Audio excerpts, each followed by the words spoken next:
We thank you for joining us here on Wave News at 3. I'm Myra Ansari. We began with the Louisville community and the whole nation in mourning after the passing of Reverend Jesse Jackson. And new this hour, we're hearing from local leaders within our community about how the civil rights icon inspired them.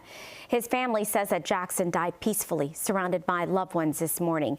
Jackson rose to prominence in the civil rights era, participating in demonstrations alongside the Reverend Martin Luther King Jr. His activism spanned decades, including 2 runs for the Democratic presidential nomination.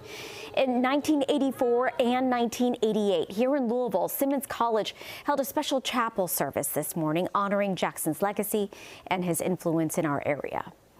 I have a feeling of deep gratitude for a life that was well lived and the privilege and honor of personally getting to know Jesse Jackson and to have his influence in my life, his influence on our city, his influence especially on Simmons College, Kentucky.